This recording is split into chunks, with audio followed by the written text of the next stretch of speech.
It was a creed written into the founding documents that declared the destiny of a nation.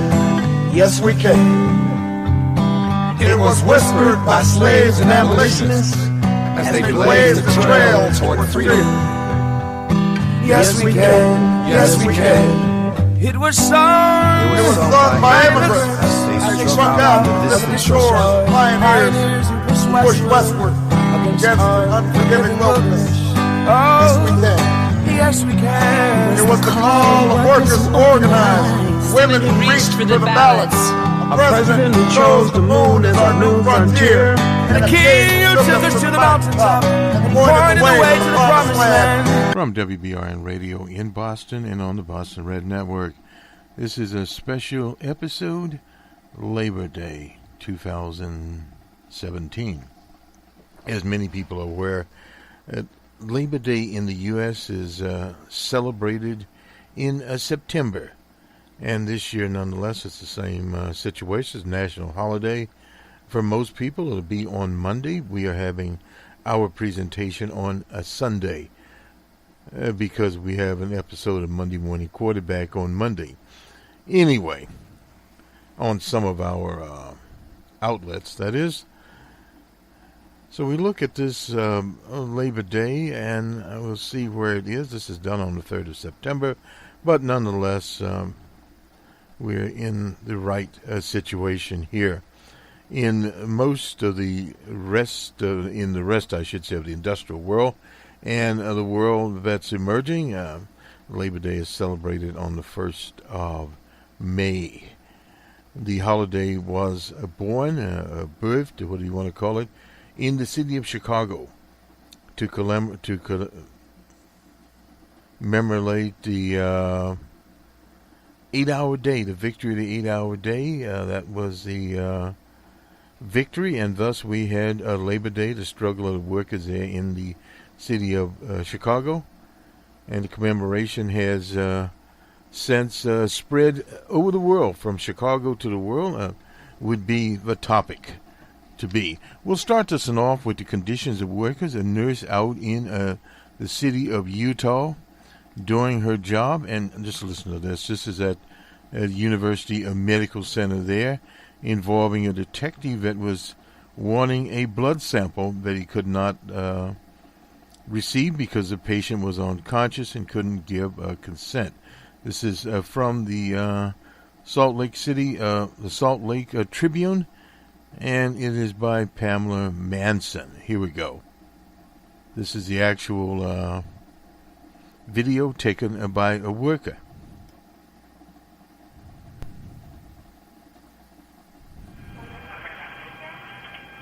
Brad, I'm just putting on speaker so you can. So I have this. It says obtaining blood samples for police enforcement from patients suspected to be under the influence. Okay, this is something that you guys agreed to with this hospital. The 3 things that allow us to do that are if you have an electronic warrant, patient consent, or patient under arrest, and neither of those things. The patient can't consent. He's told me repeatedly that he doesn't have a warrant, and the patient is not under arrest. So I'm just trying to do what I'm supposed to do. That's all. So.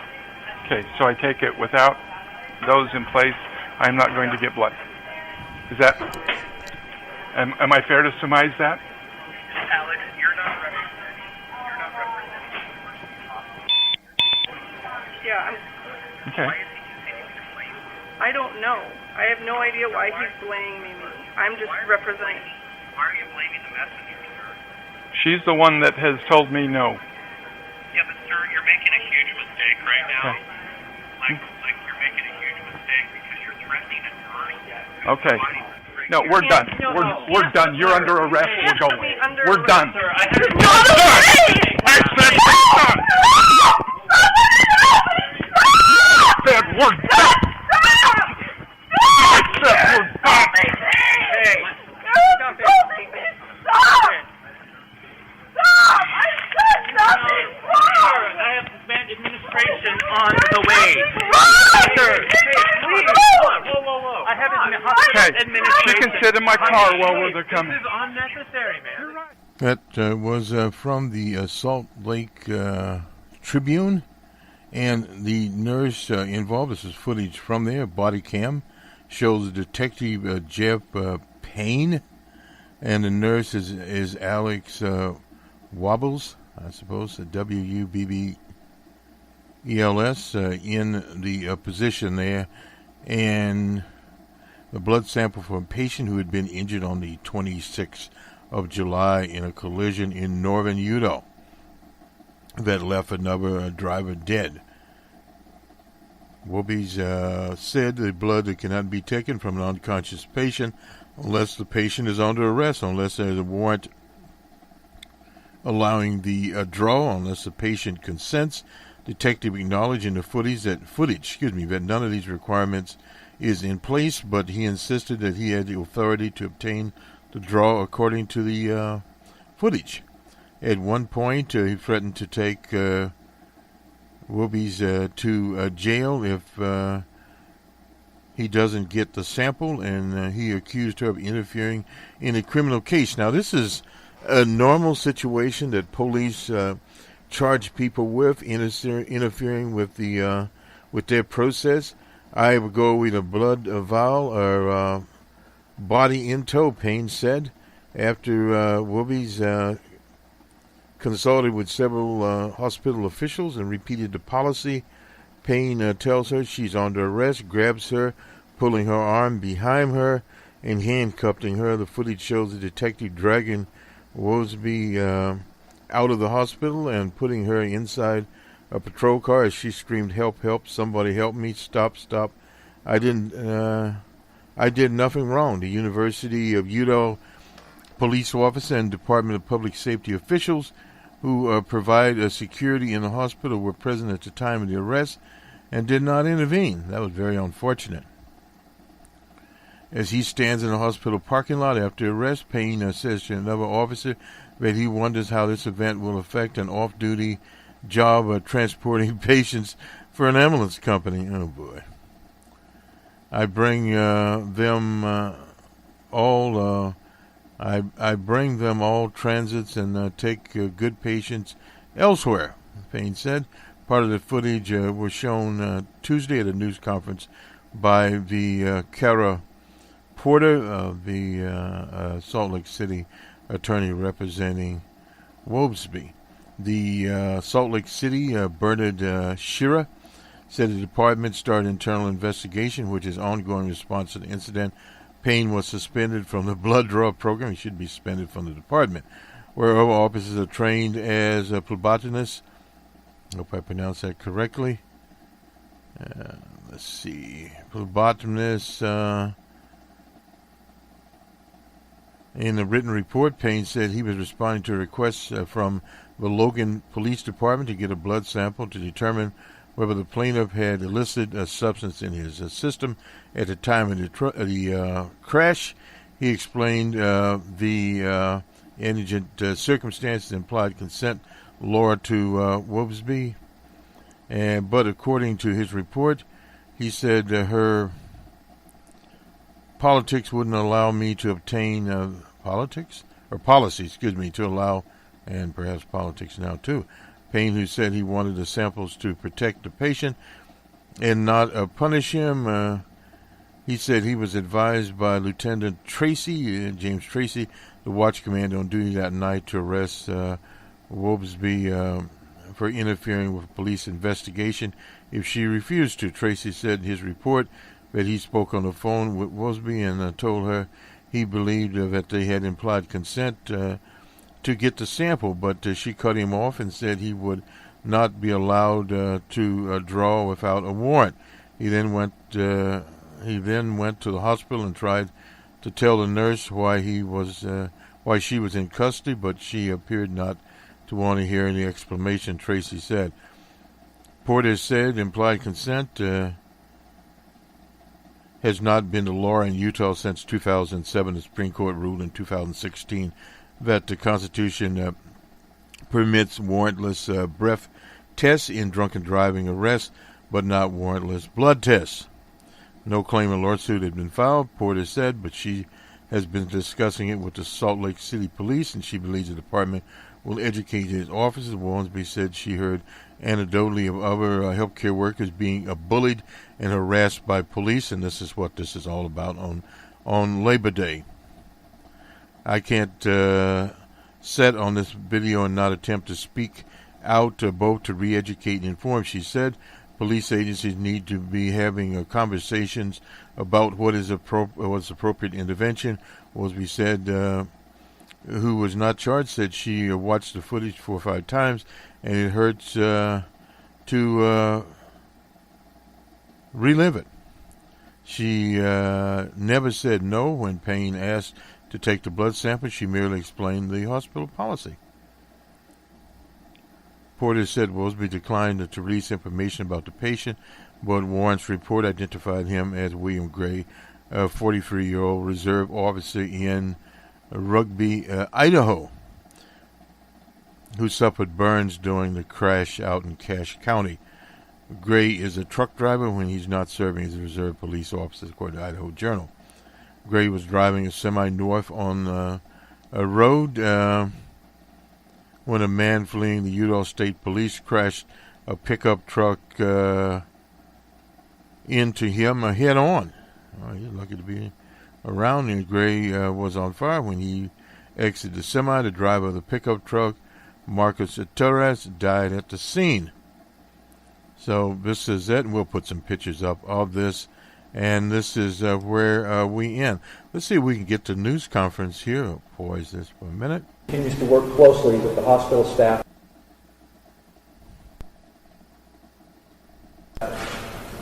on improved policies and training. To date, we have suspended the officer from the blood draw program. We have already replaced our blood draw policy with a new policy. All remaining officers on the blood draw program have reviewed and are operating under this new policy and procedure. It is my sincere desire to get back to a very cooperative, respectful, and friendly relationship with our brothers and sisters in white. We work so very closely with them. The Salt Lake City Police Department, the Salt Lake City police officers have a very soft spot in our hearts for all medical professionals. We know if we are ever hurt in the line of duty, it is in their caring hands that they will perhaps save our life one day. I believe we can learn from mistakes and build upon and from building strong relationships with everyone we work. And we want people to trust in the policy or in the process, in this procedure, and know that we will hold our officers accountable.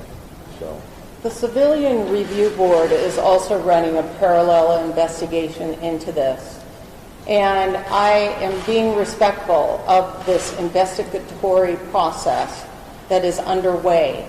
And we are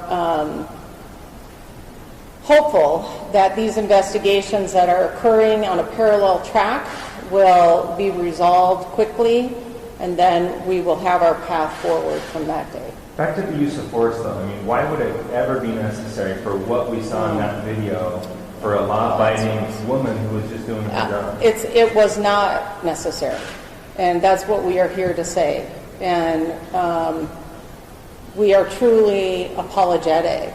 The conversation I had with Ms. Wubbles was very sincere, and there's a strong desire on her part to work with us, to create a path forward that keeps our community whole and provides for dialogue that is effective and not destructive. And we look forward to working with her and others who continue to help us evolve as a law enforcement agency and as a city. As part of your investigation, could termination be a possible outcome of this? You said he's suspended from a particular program, but what about his employment? I don't know if you saw the press conference or heard it or what. Your reaction to the press conference that was held. The police chief and the mayor both coming out saying this was unjustified, but there's still an investigation. Your thoughts? I have not seen the press conference. I don't know the content of the conference. I do know I received calls from both the chief of police and Mayor Biskupski, both of which provided me with their personal apologies, which I have accepted, and I'm grateful for them. Tell me about that. Do you feel like they're sincere, or that? What are your thoughts about what they had to say to you? I'm giving everyone the benefit of the doubt right now. I think that's the point of having this education, this conversation that I'm trying to promote is, we have to give each other the benefit of the doubt. We have to be civil to one another. And so I, of course, believe that they were sincere in their apologies, and I appreciated that for what it is, and that's all I can say. In regards to the press conference being held yesterday, the police chief came out and said, look, we moved very quickly on this. We want people to know that we didn't just hear of this yesterday and suddenly move on it. Did they move quickly? Were you satisfied? And if so, why the press conference yesterday? So, yes, initially we had met with the city, and there was, we had positive feedback. It looked like there was going to be some progress moving forward, and we were really pleased with that. However, the conversation we had with the University Police and the University Security, we did not come away feeling the same sense of positive motion forward. And I had already been sitting on this evidence, if you will, these videos for quite some time, and needed that time to sort of heal my wounds, if you will. And I felt a duty to everyone that's ever had this happen to them that hasn't had the evidence that I had to show it, and it seemed like that was a good time to do so. And I think the reaction has been overwhelmingly positive. And I think anytime any one of us is in a situation that we need to learn from, we need to go back and look at it and try and do better. And I think right now we need to do better. We need to communicate better with each other, and we need to be more respectful of each other. And that's sort of the education and the information I'm trying to be a part of. Did the police department move quickly enough on this, in your point of view? I think they recognize Detective Payne needs to be fired, that he shouldn't be working out there. Should Detective Payne be out on the streets? That's not my decision to answer. I'm not his boss. I need the police chief and his co-workers to make that decision, and that's their decision. So you're going to support it either way? I don't know that I'll support it. I don't have a choice. I would like to see the right thing done. Is that right thing to discipline him as far as his job's concerned? Again, that's not necessarily up to me. I don't expect a police officer to come into my place of business and tell my boss how I should be treated. I do expect that the police participate in civil discord. I expect that they are respectful of me, and I expect that they are respectful of all of my fellow citizens, and particularly healthcare workers. And if that's part of their duty and they don't uphold that, then there does need to be consequences. But that is, again, not up to me. This police chief needs to do what he needs to do and take control of his department, and I'm not in any way trying to interfere in that position. So you're not calling for his arrest. Did any of this change your mind about a lawsuit? The lawsuit, again, has never been off the table. Nothing's off the table. Nothing's been decided on anything. Again, I wanted to give everyone in this instance the benefit of the doubt, which was not given to me in the instance, correct? So I'm trying to afford them what they actually did not afford me. And I'm trying to give everyone the opportunity to do the right thing. And I think when people do the right thing, you know what's right in your soul. I know what I did was right. People always know what they are doing, if it's right or wrong, and I will give them that opportunity. And if we feel we're making progress forward, then we'll continue to press, and if not, then we'll press in other ways. This was a story of workers' rights. Mrs. Wobbles, I finally got the name correct here, was the head of the burn unit at the University of Utah's hospital. And a truck driver, another worker, had been hit head-on by a driver who was killed, and they wanted to get his blood to see if there were any drugs involved. Now, she sat on this video for a number of days, and Payne is in a lot of trouble. From our standpoint, he should be removed from the police department. He does not deserve to wear the uniform of the Salt Lake City Police, period. This guy is toxic. He didn't know what he was doing. He went completely overboard. He manhandled her. And as she said in the video, she's trying to get it out for other nurses in rural Utah. It's time that civilization comes to the Utah situation. And this is the perfect story to have on a workers' holiday, a workers' right to be out here and to be looked at correctly. No doubt about that. So we'll go now to the People's World and get some workers' stories here about what working people plan to do. And this was on the 1st of September. Elections of next year, unions are revving up. They need to. From Florida to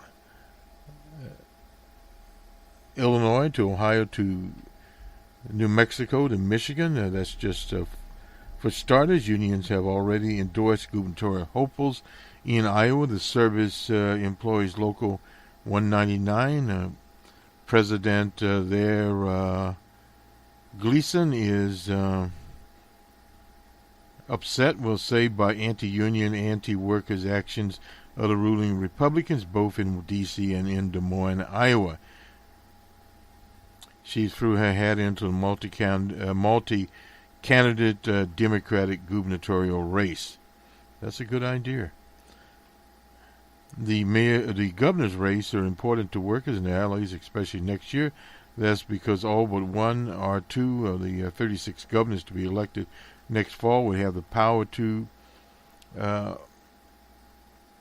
redistrict along with their state legislatures.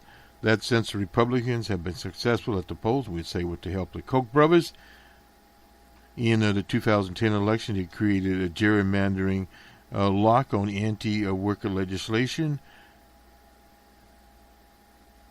Majorities both in state capitals in the U.S. House for a decade, politically evenly split. States such as Pennsylvania, Michigan, Ohio, Wisconsin, Missouri, and Iowa have large Republican anti-worker legislatures and congressional delegations. To the results have been a raft of anti-worker laws. To prevent the return to the 2010 disaster, several unions have already endorsed candidates for governor chairs. And as usual, there was at least one controversy in Illinois. There are 5 Democratic hopefuls, including the scorns of the rich Kennedys and the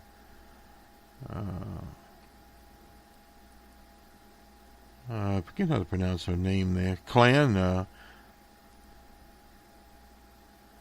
veering to take on anti-worker rights. Governor Bruce Ramers, as Penny Proctor.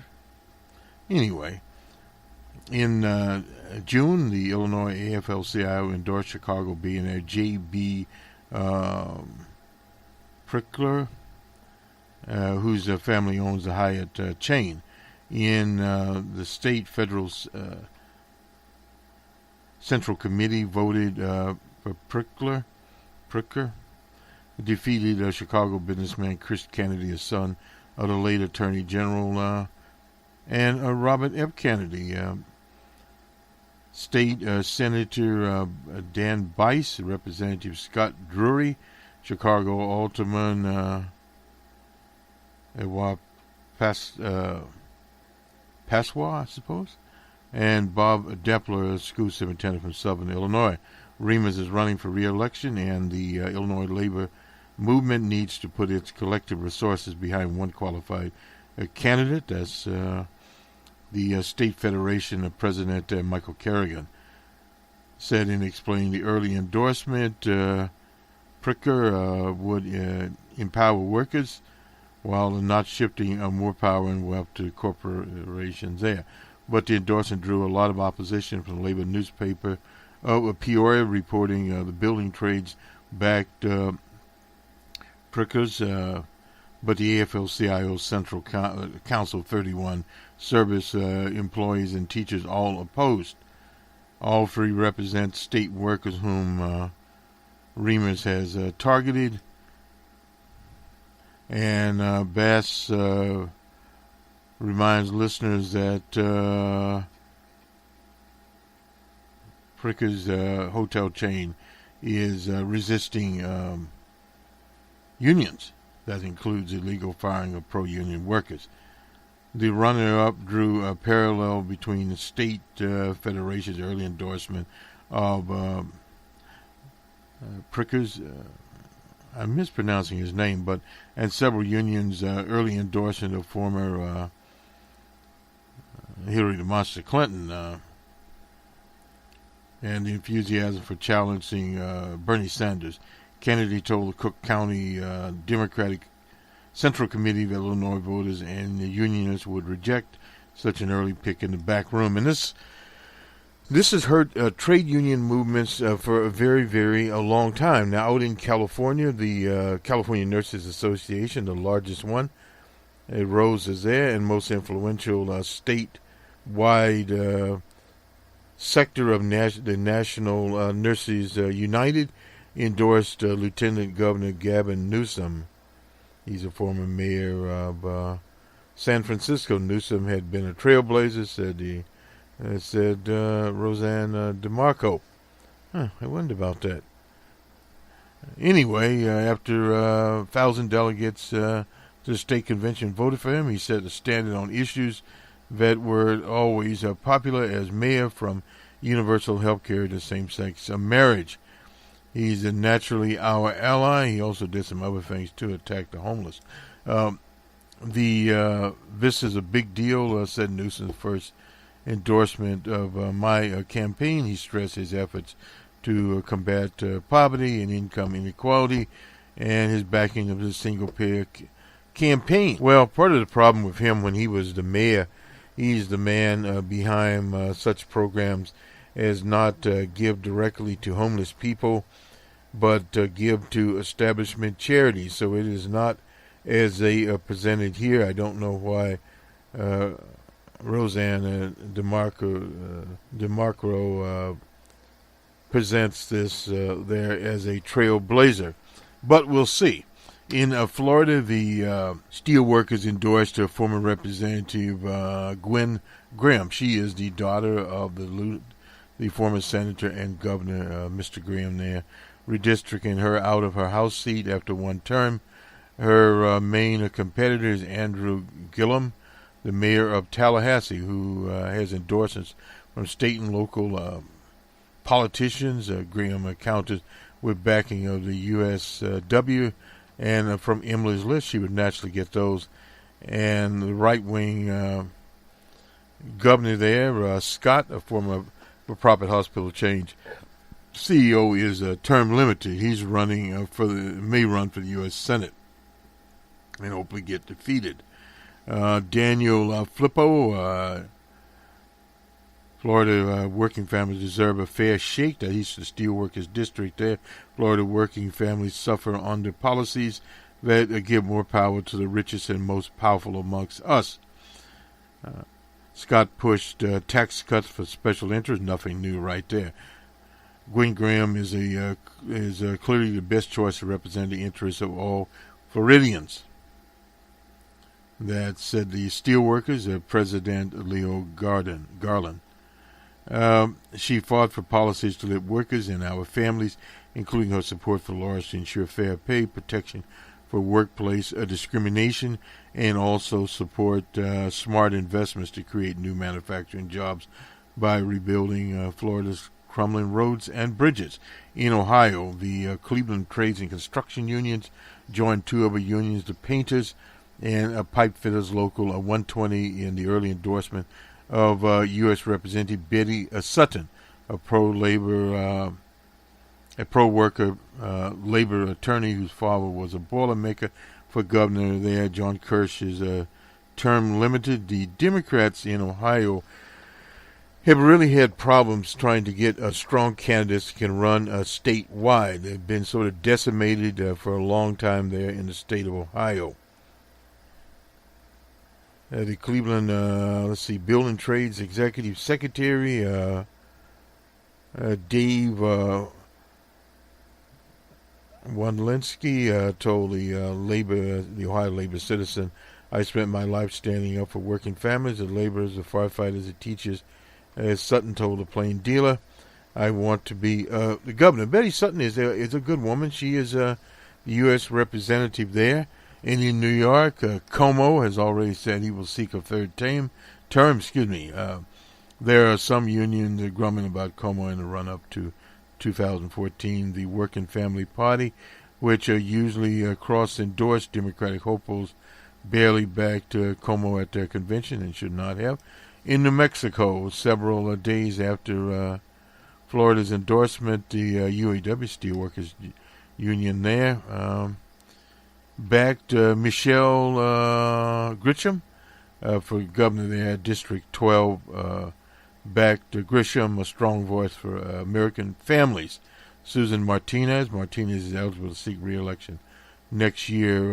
In contrast, the state's current governor, other Republican governors seeking new terms, including Remus and Larry Hogan. Now, why they would have Hogan in Maryland is beside the point.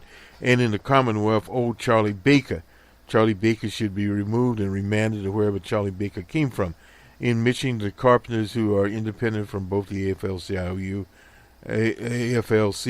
and Change to Win, endorsed Gretchen Whitmire of East Lansing, now the Ingham County prosecutor.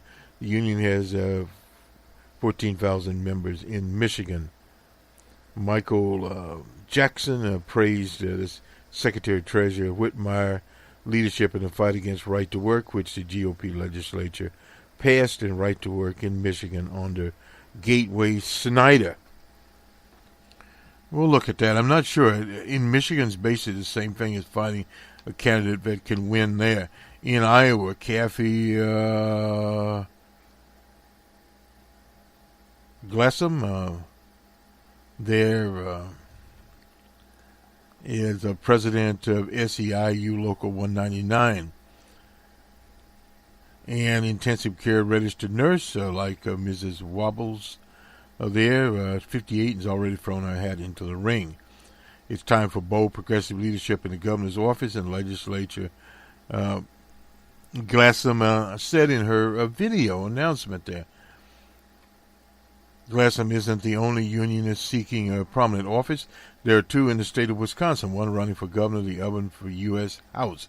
The Associated Press, Marlon Mitchell, we remember him, the former president of the Firefighters Union there in Milwaukee, an African-American, seeking the Democratic nomination against the right-wing Boss Walker. Walker has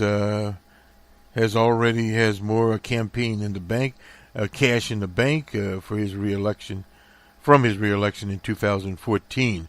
Walker prompted a recall of his notorious Act 10, which adversely trashed most public sector unions in Wisconsin. 10 passed over protests. Mitchell told AP his thoughts last summer.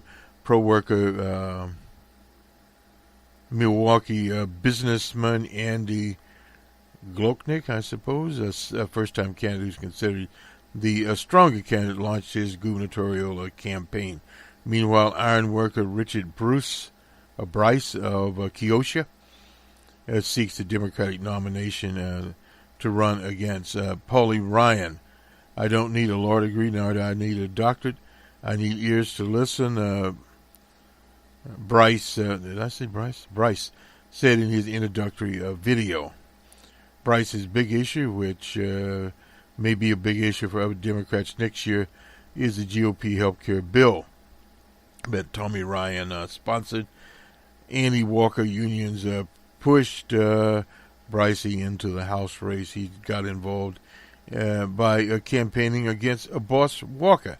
Walker had been, of course, the Milwaukee County executive there in Milwaukee County. Representative Mark Procan, Democrat of Wisconsin, Pena, who represents the adjoining district, Brucey, has said Procan held 2 town meetings about health care in Ryan's district. They were packed. No doubt about it. And from Richard Trunka here, they focus on the 2008 elections. This was on the 31st. This is an AP story. In August, 30 sessions with reporters anticipating Labor Day. Trunka admitted that mean unions have lots of work to do politically and otherwise. No doubt about this out there. Trunka spoke as the nation's unions face a concerned assault from the radical rights, its business backers, and its political handmaidens from Trump through the GOP run. Congress, a coalition lined up to so-called push called Right to Work. Laura through state legislatures, they've talked about that. It's usually called the right to starve. Denials of teacher tenure, the abolition of Project labor agreements. And when pro-worker cities have rebelled, the GOP has tried to strip them of their power. That happened in St. Louis. The key election for workers and their allies, the GOP holds 52 seats in the Senate. Trunka said exit polls from the Federation showed organized labor endorsed presidential candidate Hillary the Monster Clinton got 10% fewer unionists and family votes in 2016 than Barack Obama, who won 4 years earlier, while the Republican candidate DJ Trump got 3% more than Willard Romney. Trunka said Clinton still won a majority amongst union households, but other exit polls, 50-50 split, which is more than likely. Part of the problem that Trunka and his AFL-CIO had was they came out with early endorsements for the monster and didn't consider Bernie Sanders. Trump won, Trunka said, because of disgruntled voters pulled the lever for an outsider, because while both Clinton and Lieber had a pro-workers a message, they didn't articulate it very well. Well, if it wasn't articulated very well, Mr. Trunka, it wasn't a message. Many voters didn't believe she would fight for them, no doubt about that. They did not hear an economic message there, and the economic system did not work for them. DJ Trump pulled his message out, a so-called maybe willing to take a chance on a DJ Trump. This crisis in the economy, which Trunka said was going on for years, helped put DJ Trump in the White House, yet along with racism, but Trunka rejected pro-worker moves, including a long and detached list of of AFL-CIO tradition recommendations. Labor, the campaign tactics will change, he promised. This is Trunka. The first step is talking with members, I hope so, on kitchen table issues. The second is to present them with facts about Trump's moves, including his rollback of pro-worker legislation. Many workers are not aware of that. Other issues criticize the first round of talks between the Trump administration, Canada, and Mexico on NAFTA. That probably will be scrapped. He said he quit the administration's manufacturing council because labor could not be associated with white nationalists, neo-Nazis, etc. But he was one of the last to quit. And why in the hell was Richard Trunka and the AFL-CIO on that council to begin with? Now, I can understand if that were some council, not a manufacturer's council, but some lesser council they would perhaps be on.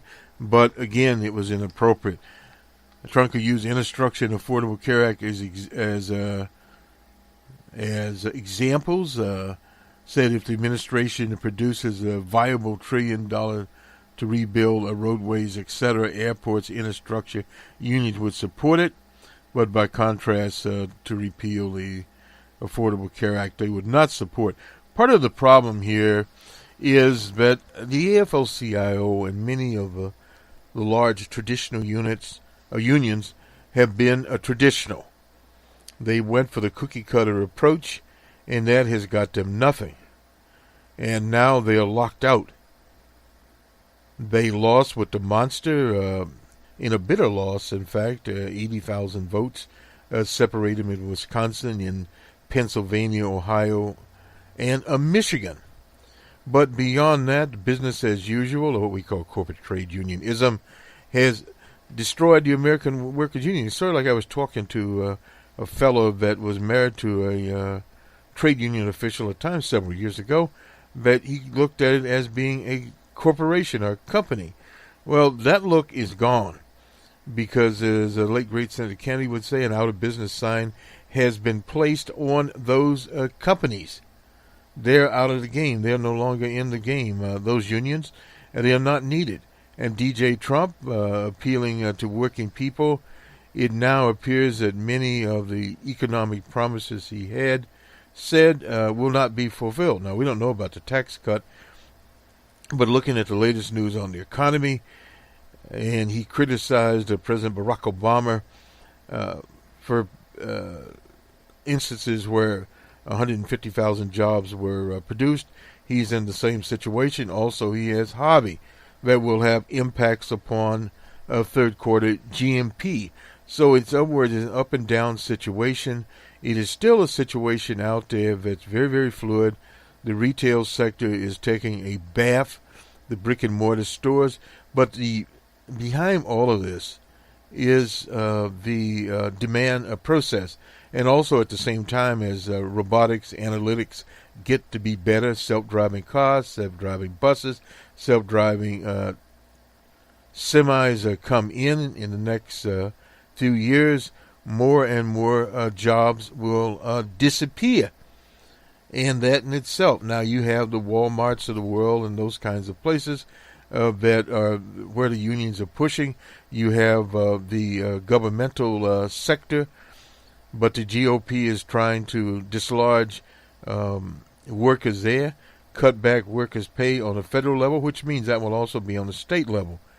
And part of the reason for this is, in some instances, very few instances, that unions have unfortunately overplayed their hands, been too cozy with management. And if you can think about this, such places as the post office and various governmental departments tolerating managers in the first place. And what has happened is, this is collusion of the Democratic Party, have over the years let the private industry in. Something that Eisenhower, Ike started, but he warned against it. So now what Trump wants to do is bring in the private industry in to take care of flood insurance. So you're getting more and more of this. And in cities where you have quote-unquote Democratic mayors, these so-called public-private partnerships are rouge, literally. It's nothing but flummery, because what happens is in these partnerships, the corporations went out. And we have two mayoral races out here, I'm thinking in Seattle, and out in the Midwest city of Minneapolis, where you have progressive candidates running, and you have business-backed candidates running, such as in Seattle. You have the business-backed candidate there in Seattle.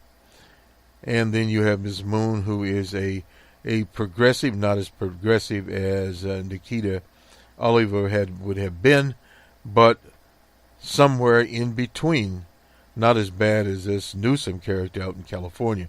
So you have that situation. That's what's happening in California. Big fight there between the progressives that Bernie Sanders represents and the establishment Democratic Party. And until this day, the Democratic Party has not changed. Some of the characters have disappeared. The monster's writing a book. Wartzman Schultz has been disgraced and removed from the committee, the Democratic National Committee, but it is still pushing the same cookie-cutter approach on this Labor Day that it pushed last Labor Day and the Labor Day before that. It's not going anywhere.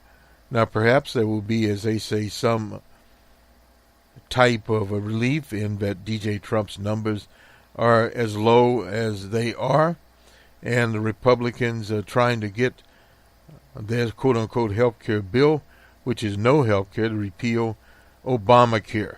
They didn't do it this time around. They're still trying to do it, but there are other obstacles there. And, of course, because of the climate program, we didn't mention that. We mentioned that on May Day, but because of the Trump climate program rescinding of basic rules, you had Hurricane Harvey, and you're going to have other hurricanes and flooding coming to a state or locality near you. And then on the same time, on this Labor Day, you have a situation on the Korean Peninsula that DJ Trump could attack the People's Republic of Korea, and if he doesn't totally destroy it, nuclear weapons will fly. And there's a 10 or 20% chance they will towards Seoul, and the Chinese have already said that they will not tolerate this on the Korean Peninsula. And so has the Russian Federation. They have borders there also. Now, you could literally start a nuclear war. And this is how bad it gets. Based upon, again, Wilsonian foreign policy that's been around for decades after decades, named after the racist Woodrow Wilson. Period. And as long as you pursue that's the same policy the monster Clinton was going to pursue. And now, effectively, they have the same scam going on. Now, what you have not heard, as you heard last Labor Day, ISIL, they've been off the front pages, the news, because Harvey sucked the air out of everything. DJ Trump runs down and passes out a few donuts, and the corporate media calls it a success. It's not. Much cleanup needs to be done in Texas, and disproportionate amount of aid to African Americans down there, and even the whole idea of being picked up with these boats and rescue missions, that's started there. Hopefully they will pick everyone up that's out there. So in other words, there is much work to be done. We encourage people to participate, particularly in Bernie Sanders movements and any future Bernie Sanders campaign, because the day of the needs of labor being served solely by the Democratic Party is not there. And this little review of candidates that we had here, it's willy-nilly. The relative of Peggy, what's her name there? Pixler, is not the way to go. There's no doubt about that. It's a compromise candidate, and will people buy the compromise candidates? I doubt it very, very seriously if that will happen, period. And it's one of those situations that you see throughout. There's an article here by Wayne Nealis, I suppose. This is out of the Midwest city of Minneapolis. Several candidates there are running. You have these all over the nation that are running in considered districts or whatever. The council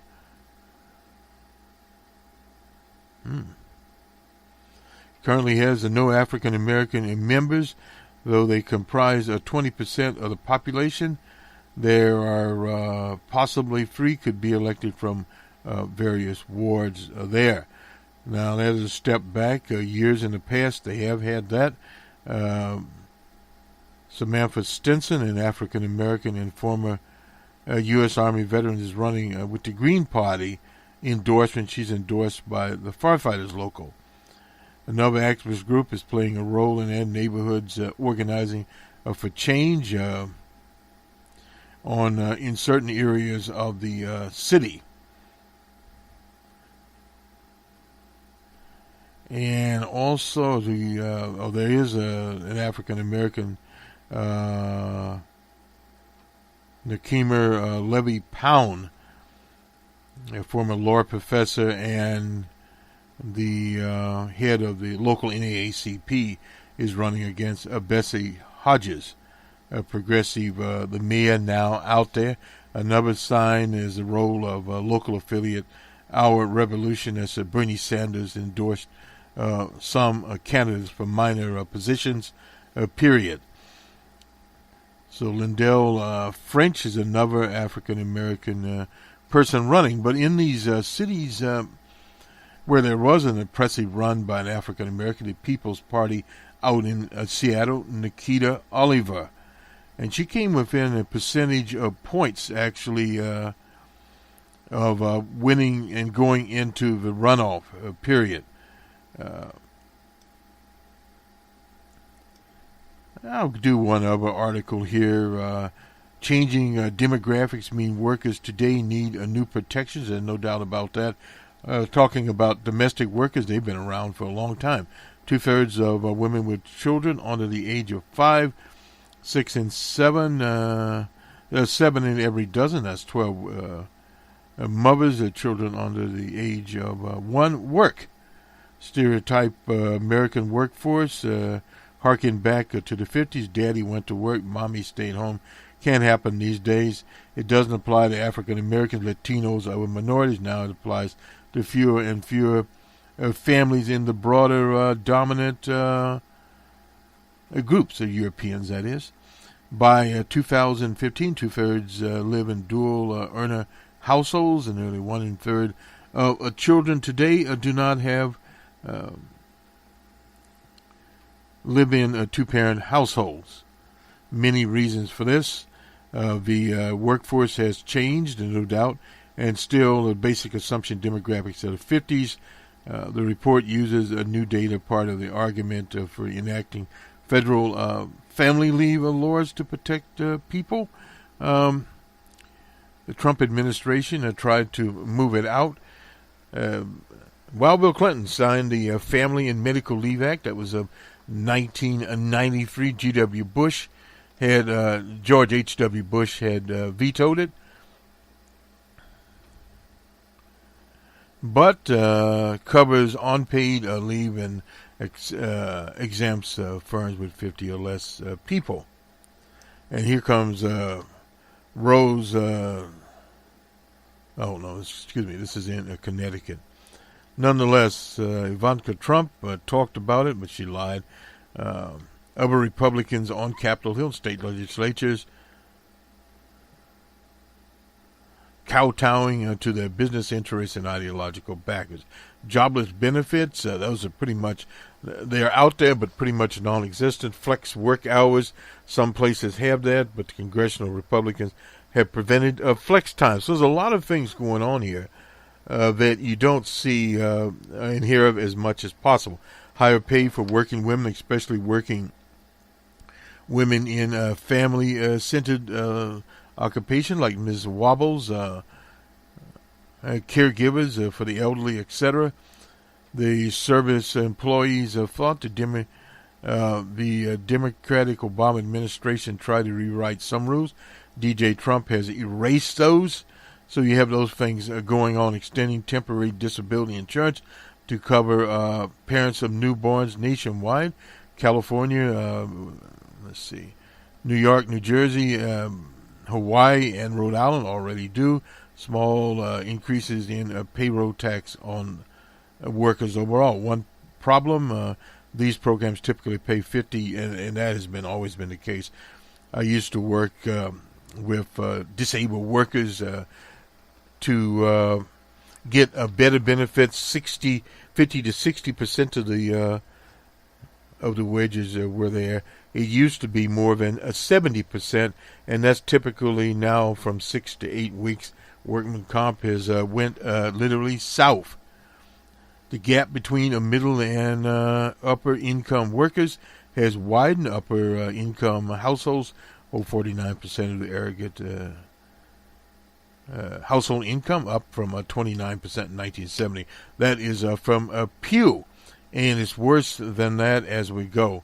We'd be remiss here if we don't give the latest polling numbers, and then we'll do the baseball. We always do that. Baseball games are popular on Labor Day, and we'll give the latest here in the minute. And here we go. Well, the only thing we had on Saturday, 34 Gallup. They've been one of few polling organizations that has been monitoring DJ Trump's wherever he is. And now this is out of the state of the West Virginia Senate race, Jenkins versus Joe Manchin. He's at 50. Jenkins is at 40. That's from Metro News. And West Virginia, Morrissey versus Senator Meacham is at 14 according to Metro News. That was on Friday. Hadn't seen that poll before. We'll have more of that on the Monday morning quarterback, which will be on Monday morning out here. Let's do ESPN very quickly here. And on the Monday morning quarterback, we'll get into some college baseball scores also. Don't have them right now, but we'll get them. Eventually, everything does come. We got some. Whoops. We had. My screen changed on me. We do have some college football scores here. We had. Here we go. We do have some scores here from Friday night college football. Florida State University 7 and Alabama 24. So this is, they lead the pack here. And let's see if we get some more information on them. Not certain whatever other scores are available here, but let's do first Major League Baseball. It's in the big month of September. As we roll along, we'll have more of this on the Monday morning quarterback, which we will indeed be quarterbacking sports more than we will the Sunday talk shows. Nonetheless, the Red Sox were in New York. Yankees are 5-1 over the Sox. The Mets were in Houston. It was all Astros there. They're back home once again. A doubleheader. Game 1, 12-8 was the score over the Metros. The Atlanta team was in a Wrigley Field, high-scoring game there. Cubs 14-2 over Atlanta. The Cubs had 12 hits, no errors, and Atlanta 17 hits and 1 error. The Dodgers and Padres in San Diego, 6-5 Padres over the Dodgers.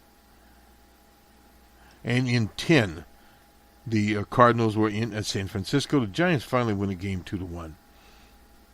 Mr. Dyson won this game. He lost on Friday night. He's the reliever for San Francisco. Cleveland and the Tigers in the Motor City, Cleveland 5-2. Toronto and the Orioles in Camden Yard. Blue Jays 7-2 in that contest. The Reds and Pirates in Pittsburgh. The Reds were shut out, and the Pirates 5-0. Still a race going on in that National League Central. The Rays were in on the south side of Chicago. White Sox 5-4. The Nationals were in Milwaukee. Nationals 3-2. The Royals were in the Twin Cities and got shut out in a humiliating situation, 17-0. They had 14 hits, the Twins that is, and Kansas City 7. The Phillies and Marlins in a Florida high-hitting game there. A slugging game, I should say. 10-9 was the score. Marlins 17 hits, no errors, and the Phillies 14 hits and 3 errors. And in 10, the Angels were in Texas. Angels 7-4. Angels had 9 hits, 3 errors, and the Rangers 6 hits and 1 error. The D-backs were in Denver. D-backs 6-2 in that contest. And in game 2, the Metros and Astros 4-2. The Athletics and Mariners out in Seattle 7-6. The Mariners over the Athletics. Excuse me.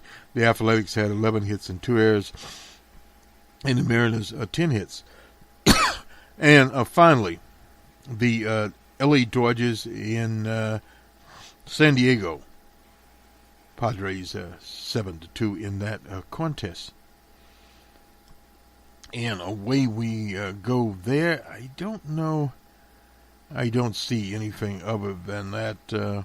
So we have Bama here. Bama, of course, leads the pack here. This is on college ball. Week 1. Florida and Bama. Well, it was all Bama. And remember, Bama is only going to get better, no doubt about that. They will, in fact, get better there in that 24-7 loss. And let's see, number 11, Michigan had a victory over Florida, 33-17. Florida Gators. I don't hear much about them anymore. USC avoided becoming the biggest surprise. Can't ignore Western Michigan. They've been around for a very long time, even without the boat rowing former head coach P.J. Flick. Anyway, yes, Flick isn't there, but they're still moving along. Number 23, Texas, the Longhorns, supposed to start under their new coach, Tom Herman. But Saturday's 51-41 loss to Maryland, the Terrapins there. So that was one of those situations, I guess you'd say. Penn State, 52-0 over Akron. What did Louisville do? Well, Mizzou was out there also, and I guess if we start looking at Washington State, we don't really have some people here. We don't have our NCAA scores up here. I'm not sure why we don't have those. Well, maybe we'll. NCAA, well, maybe we'll get them now.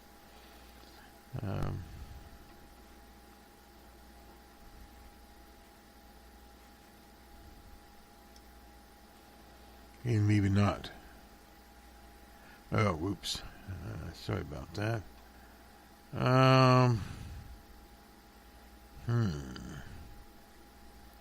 We don't need the basketball scores.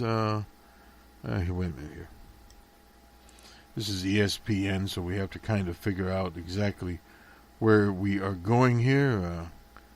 College sports. Let's see here.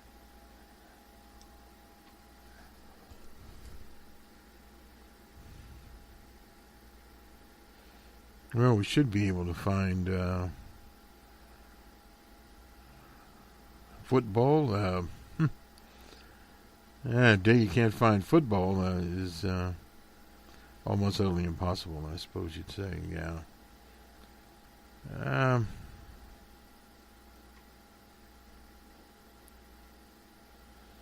This is recruitment. We don't really want recruitment. This is terrible. Having all kinds of problems here with... No. Or maybe we'll see. This is recruitment, and this is not what we wanted for certain here. Let's see. Hold it a minute. We'll have to hold up here. To some fanfare here, we have Stanford and Rice. Stanford 62-7 there. They're ranked 14. South Florida and San Jose State 42-22. South Florida. Ohio State 49-21 over Indiana. Tulsa was beaten by Oklahoma State 59-24. Washington, the Huskies beat Rutgers 30-14. Utah State and Wisconsin 59-10. Florida State and Alabama, we gave that score earlier, 24-7. Western Michigan and USC 49-31. Kent State and Clemson, we don't hear much about them anymore, 56-3 Clemson. Akron and Penn State, they were shut out by Penn State 52-0. Oklahoma number 7, 56-7 over UTC. Michigan and Florida, Michigan 33-17. Georgia Southern and Auburn 41-7. And Appalachian State and Georgia 31-10. Louisville and Purdue, the old Boilermakers, 35-28. Louisville. Buffoon, Cookman, and University of Miami, 41-13 was the score. University of Miami over Buffoon, Cookman, one of the African American universities. Stony Brook in South Florida 31-17. Central Arkansas and Kansas State 55-19. Maryland and number 23 Texas. Maryland beat them.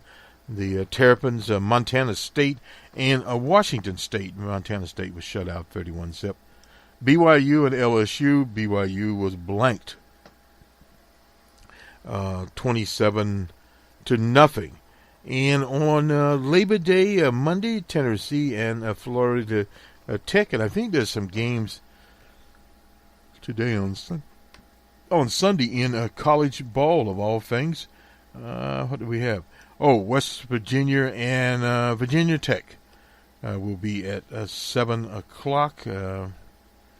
Not sure what it's on, but it's on something. Anyway, this will do it for sports. Happy Labor Day to everyone on Monday, and we'll see you on the Monday Morning Quarterback on Monday morning. Incidentally, we have a numbers man. That's our macroeconomics program. Up and running, as they say, from WBRN Radio. Good day.